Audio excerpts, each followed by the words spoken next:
कि जो भगवान की प्राप्ति तो चाहता है,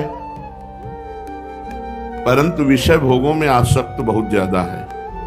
अंदर एक चाह भी है कि भगवान मिल जाए तो ठीक है, लेकिन विषय भोगों की आसक्ति बहुत ज्यादा है। विषय भोगों की प्राप्ति में बाधा हो तो भगवान की चाह भी छोड़ देगा। कभी वो भगवान का भजन करता है तो कभी विषय भोगों को भोगता है। ऐसे साधक के लिए अनेक जन्म संसिद्ध, अनेक जन्म लगेंगे। अपने अपने हृदय को जांचना चाहिए कि हम किस कोटि के साधक हैं। दूसरा साधक वो है जो विषय भोगों की प्राप्ति भी चाहता है और भगवान को भी चाहता है और बराबर साधन करता है। ये उससे श्रेष्ठ है।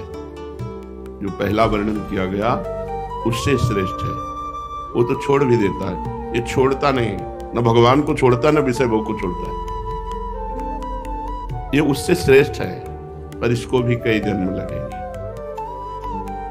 भगवान का भी भजन छोड़ेगा नहीं, तो विषय संयोग मिलेगा तो छोड़ेगा नहीं। शायद है कि इसी कोटि में बहुत से आ जाएंगे। तीसरा है जो भगवान की प्राप्ति चाहता है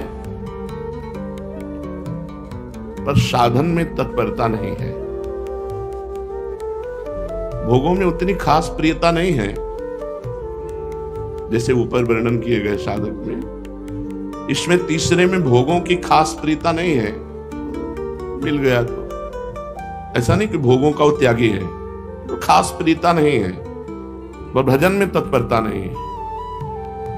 ओ कृपा हो जाएगी तो हो जाएगा, लिखा इसमें कृपा हो जाएगी तो हो जाएगा, बिना भजन किए कृपा हो। ये भी उसी लाइन में है। चौथा, भगवान के लिए प्रयत्न तो करता है, भोगों में प्रीता भी खास नहीं है, पर बहुत जल्दी ऊब जाता है और छोड़ देता है। फिर पकड़ता है दूसरा साधन, फिर छोड़ देता है, फिर पकड़ता है। ये भी उसी कोटि में है। अब इनकी कोटि साधनात्मक साधकों की नहीं है। साधन तो प्रयत्न से करता है, बड़ी जल्दीबाजी से करता है, और कुछ दिन में फल ना देख करके ऊब कर छोड़ देता है दूसरा साधन, दूसरी पद्धति, फिर दूसरी पद्धति, पूरा जीवन। पांचवा, ना भोगों में प्रीति है, भगवान के लिए प्रयत्नशील है, पर उसे संदेह है कि पता नहीं भगवत प्राप्ति होगी कि नहीं। ये ऊपर वालों से अलग है, पर इसको भी जन्म लगेंगे कि इसको संदेह है, अपने साधन पर संदेह है, साध्य पर संदेह है। छठवां, भगवान के लिए पूरी तैयारी है, साधन करता है, विश्वास है, पूरी तैयारी की इस जन्म में भगवान को प्राप्त करूंगा, भगवान पर विश्वास है, परंतु स्नेह संबंधियों से पूरा राग है, रिश्ते नाते स्नेह संबंधी त्याग की पूरी तैयारी कर नहीं पाया। भगवत प्राप्ति की तैयारी है, विश्वास भी है, और स्नेह संबंधियों से जननी जनक बंधु सुतदारा तनु धन धाम शुद्ध परिवारा, इनसे संबंध नहीं तोड़ पाया। इसको भी जन्म जन्मांतर वाला खेल खेलना पड़ेगा। सातवां, भगवान के लिए पूर्ण विश्वास है, सब कुछ त्याग करने की तैयारी भी है। मनमान बड़ाई, अपने पुजवाने का नाम, अपना यश, अपना नाम हो जाए, ये भी जन्म जन्मांतरों वाले पक्ष में पहुंच गया। बहुत समझना है भगवत प्राप्ति को। भगवान के लिए विश्वास है, पूर्ण साधन में तत्परता है, लेकिन मान बढ़ाई की इच्छा है, और मान बढ़ाई मिलने पर उसे स्वीकार करता है। इस जन्म में पूरा काम हो जाना मुश्किल हो गया, क्योंकि फंस गया कीर्ति में, जो लोकैषणा है इसमें फंस गया। आठवां, भगवान के लिए पूर्ण विश्वास है, सब त्याग साधना भी है, पर मनमानी करता है, गुरु की आज्ञा में नहीं रहता। त्यागी भी है, भजन भी करता है, पर मनमानी, गुरु की आज्ञा में नहीं। जब मन आया, जैसा मन आया, जो साधन मन आया वैसा करना, ये भी सफल साधक नहीं हुआ। नवां, भगवान के लिए विश्वास है, सब कुछ त्याग है, और एक लक्ष्य साधना में संलग्न है, अब आ गया 9वें नंबर पे। ये साधक है इसी जन्म में भगवत प्राप्ति, भगवान के लिए पूर्ण विश्वास, सब कुछ का त्याग और एक साधन जो गुरु ने दिया उसी में संलग्न। जो साधना गुरु के द्वारा मिली उसे दीर्घ काल तक संलग्नता पूर्वक करता है। इससे भी बढ़कर 10वां साधक साधन भजन करता है, सब कुछ त्याग है पर बेचैन है भगवान के लिए। हर समय उसके अंदर एक भगवान की मिलन की बेचैनी बनी हुई है। उसको आशा ही हो रहा है एक एक मिनट भगवान की प्राप्ति का, क्षण भर भी चैन नहीं है। वो सब कुछ समर्पित करने के लिए तैयार है इसी जन्म में। 9 से लेकर 10 ये इसी जन्म में, ये इसी जन्म में बहुत जल्दी भगवत प्राप्त हो जाएगा। 9वां इसी जन्म में भगवत प्राप्त होगा, लेकिन 10वां बहुत जल्दी भगवत प्राप्ति हो जाएगी, सालों में। भगवान की प्राप्ति के साधन में तत्पर है, सब कुछ त्यागने को तैयार है। हृदय में असह बेचैनी है, कब मिलेंगे भगवान, बस केवल भगवान की प्राप्ति के लिए बेचैनी उसके अंदर। वो इसी जन्म में बहुत जल्दी भगवत साक्षात्कार कर लेगा। 11वां केवल भजन से प्रेम है, उसे यह भी बेचैनी नहीं कि भगवान मिले। 11वें नंबर पर है वो केवल भजन में बेचैनी, उसकी भजन न छूट जाए। भजन में अत्यंत प्रेम, कोई कामना नहीं, न भगवान से मिलने की न जगत की कोई काम। ये सर्वोपरि साधक है। भजन के लिए भजन, भजन के लिए भजन, और जो भगवान करें, जब चाहे जैसा करें, उनकी मौज, और हर समय महा आनंद में डूबा हुआ भजन में, सिर्फ इसको भजन से मतलब। ये सर्वोपरि बात आ गई। ये अपने को जमी। कई बार 2-3 बार तो उदाहरण दे चुके 2-4 दिन में। गोस्वामी जी कहते हैं जब तक नियम व्रत संयम सबको रघुनाथ जी आप तौलो पलने पे। लेकिन भूत भविष्य वर्तमान तीनों काल का मैं नीच हूं, पर पलड़ा मेरा भारी होगा क्योंकि मेरे पास नाम है, भजन। ये जो 11वां लक्षण का साधक है, भगवान के भजन में अत्यंत प्रेम, संसार से निष्काम, और भगवत दर्शन की भी चाह की व्याकुलता नहीं, भजन की व्याकुलता। रात दिन भजन, भजन का फल भजन। भगवान की मौज हो तो मिल जाए, कि ना मौज हो तो ना मिले। कई बार इस सत्संग में कहा, अपने को केवल भजन से मतलब। भोग आदि की तो बात बहुत दूर रही, वो भगवान की भी प्राप्ति की चाह नहीं करता, वो केवल भजन के लिए ही भजन, हर समय भजन परायण। जो साधक मृदु स्वभाव वाला होता है, मृदु, मध्य, अधिमात्र, अधिमात्रतम, साधकों के 4 भेद किए गए। इसमें कोई उत्साह नहीं रहता। जो मृदु साधक है, उत्साह नहीं रहता, ऐसे प्रतिभाहीन होता है, मानसिक रोगी होता है, मन में मनोराज्य चल रहे, कल्पनाएं चल रही है। और यह होता है गुरु अवहेलना से। दुष्कर्मी, अधिक खाने वाला, स्त्री आसक्त, चंचल चित्त, निर्दयी, अल्पवीर्य, पापरत, और भजन भी करता है। ये साधकों की श्रेणी में रखा गया, पर है नहीं। भजन भी करता है, पर इसको का बहुत बहुत जन्मों का खेल है। मध्य साधक सर्वत्र अपने भगवान को देखने की चेष्टा, क्षमाशील, मैं जो कर रहा हूं उससे पुण्य मिलेगा, पुण्य से सुख मिलेगा लोक परलोक में। प्रिय बोलने वाला, जितेंद्रियता धारण करने की कोशिश करने वाला, गुरु आज्ञा पे चलने वाला, चेष्टा कर रहा है, पर हर कार्य में वो पुण्य देखता है। गुरु सेवा करूंगा उससे पुण्य होगा, पुण्य से ये सुख मिलेगा। ये श्री जी की आरती करूंगा, इससे पुण्य होगा, पुण्य से ये सुख मिलेगा। वो पुण्य देखता है सेवा परायणता में, सब में। ऐसे साधक को मध्य साधक कहते हैं। ये अगर सावधान हो जाए और पुण्य भावना छोड़ दे तो 9 वर्ष में भगवत प्राप्ति हो जाएगी। इसके लिए तो जन्म जन्म कहा गया। जो पहला मृदु साधक, इसके लिए कहा गया केवल एक बात छोड़ दे, पुण्य लाभ।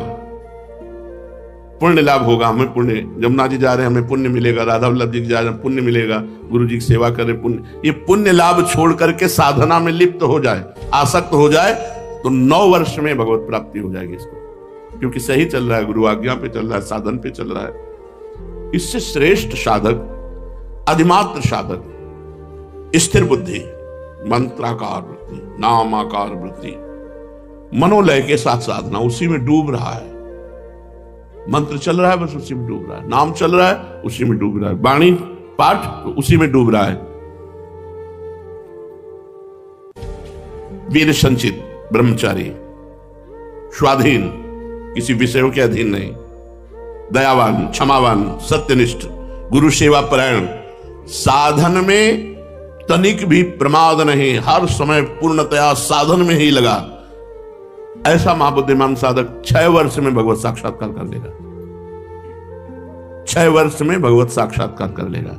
जो अधिमात्र साधक है 6 वर्ष में भगवत प्राप्ति हो जाएगी। रात दिन मंत्राकार वृत्ति, ब्रह्मचर्य परायण, यार 6 वर्ष की तो बात है, जाने कितने करोड़ जन्म बर्बाद कर दिए। स्थिर बुद्धि, मंत्र में, नाम में, तदाकार वृत्ति, मनोलय के साथ जब मन डूब रहा है उसी में, राधा राधा राधा राधा। ब्रह्मचर्य परायण, स्वाधीन, किसी विषय के अधीन नहीं, दयावान, क्षमावान, सत्यनिष्ठ, गुरु सेवा परायण, और साधन में पूर्ण समर्पित चित्त, महान बुद्धिमान साधक, अधिमात्र साधक कहते हैं। और ये 6 वर्ष में 9 तक पहुंचे, 10वें में फेल हो गए। 10वें में प्राणवायु एकदम भरभरा के छूट गई। फिर गुस्सा लगा, फिर शुरू किया 1 से। 10 पार करने के बाद ही, ये नहीं कि हम 9 तो हो ही गए हैं, 1 और कर लेते हैं, नहीं, क्रम क्यों टूटा? 1 से फिर शुरू किया और 10 तक पहुंचे। जब 10वां पूरा ठीक हो गया तब छोड़ा। अगर फिर गड़बड़ तो फिर जिद्दी स्वभाव, उत्साही, बलवान। बलवान को मतलब पहलवान से नहीं है, इंद्रिय बलवान, मनोबलवान, इंद्रिय और मन को जो अपने अधीन कर लिए हैं, ये सबसे श्रेष्ठ साधक की बात हो रही। महान शौर्यशाली, शास्त्रों का ज्ञाता, अभ्यास परायण, किसी से मोह नहीं, किसी भी विषय से व्याकुलता नहीं, मिताहारी, थोड़ा पाने वाला, विशुद्ध आचरण, सबके प्रति अनुकूल व्यवहार, भगवान का नित्य शरणागत, गुप्त रूप से निरंतर भजन में लगा हुआ साधक 3 वर्ष में भगवत प्राप्ति कर सकता है। 3 वर्ष में भगवत प्राप्ति। ध्रुव जी ने तो 6 महीने में भगवत प्राप्ति की। तो आप प्रयत्नशील रहें, ऐसा नहीं कि जन्म जन्मांतरों वाले साधन में चले। पीछे जो वर्णन हुआ वो जन्म जन्मांतर, 9 से 11 तक 3 साधक, 9 से 11 तक तो 9वां तो इसी जन्म में होगा, 10वां बहुत जल्दी होगा, और 11वां तो तुरंत है ही। वो तो वर्तमान स्थिति में है, क्योंकि उसको भजन के सिवा और कुछ चाहिए ही नहीं। तो इसमें पहला मृदु साधक, जिसको जन्म जन्मांतर लगेंगे, मध्य साधक 9 वर्ष में भगवत प्राप्ति, अधिमात्र साधक 6 वर्ष में भगवत प्राप्ति, और अधिमात्रतम साधक 3 वर्ष में भगवत प्राप्ति। जैसे अपने लोगों के गंगा किनारे का जो समय कटा 20 वर्ष, वो इसी में कटा। न खान पान, न मित्रता, न रिश्ते, न नाते, न कोई, न कुछ नहीं, केवल भगवान। शिव शिव शिव शिव शिव, शाम सदा शिव। हर पवित्र है तो मंत्राकार वृत्ति, अपवित्र है तो बस हर समय वायु स्पर्श करती तो ऐसे करते गंगा, हमारे भगवान शिव आलिंगन कर रहे हैं वायु रूप से। बड़ा मनोभाव, बड़ा आनंद का भाव होता है। तो आप क्या समझते हैं हम किडनी के रोग में पीड़ित पड़े रहते हैं? पद चल रहा है, सामने प्रियाजू की झांकी है, कैसे तुम्हें बताएं? कुछ नहीं है, मतलब अपने कमरे में बैठे, सामने युगल सरकार है, आरती हो रही, आरती की जय श्याम सुंदर नंद के नंदन राज, सामने वो बैठे। वहां कुछ आनंद की कमी है क्या? पर अपने लोग आनंद ढूंढ रहे हैं भोगों में, विषयों में, जगत में, इसलिए हमारी दुर्दशा हो रही है। नहीं, एक बार जिद्दी स्वभाव बनाओ, एक बार विषयों से पिंड छुड़ा लो। विषयों में सुख नहीं है, केवल आकर्षण है। भगवान में आकर्षण भी है और सुख भी है, विषयों में सुख नहीं। हमारी बात समझ लो, केवल भ्रम है, आकर्षण है। यदि तुम पहले चिंतन न करो विषय का और फिर भोग लो, तुम्हें सुखानुभूति हो जाए तो मुझे बता लेना। जब तुम चिंतन करते हो विषयों का और भोगते हो, तो वो चिंतन वाला सुख तुम्हें मिलता है। आकर्षण केवल है, सुख नहीं है। भगवान सुख समुद्र भी है और आकर्षण भी है, उन्हीं का आकर्षण है। इसमें विश्वास करे साधक कि बिना साधना के भगवत प्राप्ति नहीं हो सकती। न वेश धारणम सिद्धे कारणम न च तत्कथा क्रियैव कारणम सिद्धे सत्यमेतन्न संशया। ना तो भेष बनाने से भगवान मिलते हैं, कपड़ा रंगने से, और न बहुत बात बनाने से, चातुरता पूर्वक बहुत बातचीत उपदेश करने से भगवान नहीं मिलते। भगवान मिलते हैं भजन करने से। क्रियैव कारणम सिद्धे, क्रिया ही कारण, भजन क्रिया ही सिद्धावस्था के लिए कारण है। सत्य में तन्न संशया, मेरी इस बात में संदेह मत करना। न भगवान भेष धारण करने से मिलते हैं, न भगवान बातचीत लच्छेदार भाषण करने से मिलते हैं। भगवान मिलते हैं तो भजन करने से मिलते हैं। असल में ऊंचा साधक वही है जो अपना सर्वभार भगवान पर छोड़कर निरंतर, बस यही है जीवन का सार। अगर पकड़ पाओ तो पकड़ पाओ। असल में ऊंचा साधक वही है जो सर्वतोभावेन अपना भार भगवान पर समर्पित करके रात दिन भगवान के भजन में लगा। बस दुनिया का परपंच, दुनिया के योग साधनाएं भगवान पर सब, इस पर बहुत बार चर्चा हुई। आश्रय और भजन वही सर्वत्र लिखा हुआ है, जो हृदय में आता है वही लिखा हुआ। असल में ऊंचा साधक वही है जो सर्वथा सर्वतो भावेन भगवान में समर्पित है। सर्वतो भावेन, कोई भी भावन्य से नहीं, सब भगवान से, और अपने को भगवान पर छोड़ दिया और खूब भजन में तत्पर। बस सार बात यही। अब भजन में प्रीति कैसे होगी? साधक वही जो खूब भजन में डूबे। तो भजन में क्यों नहीं डूबता? अन्य व्यक्ति का महत्व, अन्य वस्तु का महत्व, अन्य साधनों का महत्व। सर्वेषु साधन वरेषु चिरम निराशा। किसी भी अन्य साधन का तिरस्कार न करो, पर नाम में दृढ़ विश्वास कर लो। अनन्य विश्वास केवल नाम में करो कि हमारा काम तो केवल नाम से होगा। साधन, हमारा विश्वास है कि इस जन्म की सार्थकता केवल नाम है। ये हमारे हृदय की भी बात है। हर प्रश्न का उत्तर नाम में ही होता है। नाम से ही, बहुत ध्यान से सुनना है, बड़े अमृतमय वचन और सिद्ध पुरुष के वचन है। नाम से ही सब कुछ हो जाएगा। आप नाम जप कीजिए, आप इंद्रिय विजयी हो जाएंगे, मनोविजयी हो जाएंगे, आप निरंतर आनंद समुद्र में डूब जाएंगे। सब दुख विपत्तियों का आपके नाश हो जाएगा। नाम से ही सब कुछ हो जाएगा, विश्वास कर लो। नाम की जितनी महिमा शास्त्रों में और लिखी है, संतों ने गाई है, सब थोड़ी है, पूरी कोई नहीं गा सकता। कहूं कहां लग नाम बढ़ाई और राम न सकहि नाम गुण गाई। स्वयं भगवान अपने नाम की महिमा पूरी नहीं कह सकते, फिर और संत महात्मा शास्त्र जितने, वो तो अपनी अपनी मति गति के अनुसार है।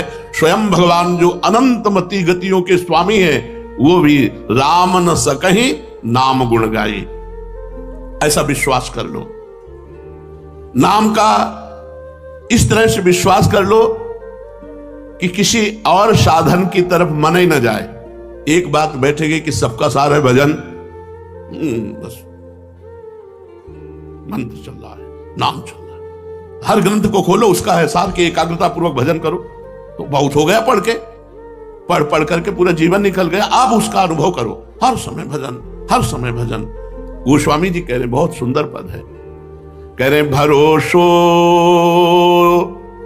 जाहि दूसरो सो करो। भाई तुम्हें कोई दूसरा भरोसा हो आप कर, मैं आपको रोकता नहीं हूं। जिसका जहां मन होता है उस साधन में अपनी रति करता है। भरोसो जाहि दूसरो सो करो, मुको तो राम को नाम कल्प तरु, कलि कल्याण फरो। भरोसो जाहि दूसरो सो करो। तुम्हें अगर जहां मना हो वहां भरोसा करो, हम तुम्हें रोकते नहीं, लेकिन हम अपने बात बता रहे हैं। मोको तो राम को नाम कलप तरु, कलि कल्याण फरो। मेरे तो सब कुछ राम नाम है, मेरी समस्त कामनाओं को पूर्ण करने वाला कल्प तरु ये राम नाम है। इस कलिकाल में परम कल्याण कर देने वाला ये नाम है। ऐसा नहीं गोस्वामी जी और कुछ जानते नहीं है, वो कह रहे हैं कर्म उपासन ज्ञान वेद मत सो सब भांति खरो। मैं इनकी अवहेलना नहीं कर रहा हूं। कर्म योग, उपासना योग, ज्ञान योग, अष्टांग योग, वेद मत, जितने भी ये सब अच्छे हैं, सब सत्य हैं, सब सत्य हैं। पर मोहि तो सावन के अंधही, जो सूझत रंग हरो। पर मुझे तो ये सब नहीं। सावन में जैसे अंधा हो जाता है तो उसे हरा ही हरा 12 महीना नजर आता है, मेरे तो 12 महीना केवल नाम है, केवल नाम। न कर्म योग, न ज्ञान योग, न अष्टांग योग, न सांख्य योग, केवल एकमात्र नाम है। और अपना अनुभव बता रहे हैं। चाटत रहो स्वान पातरी, जो कबहू न पेट भरो। बहुत सी साधनाएं की, लेकिन उनसे हमें विश्राम नहीं मिला। बहुत से भोग भोगे, लेकिन उनसे मुझे विश्राम नहीं मिला। सोहो सुमिरत नाम सुधारस, पेखत परुसि धरो, भरोसो जाहि दूसरो सो करो। और जब मैंने नाम का सहारा लिया तो प्रेमामृत परशा मिला, सामने परशा मिला। पाओ प्रेम धन।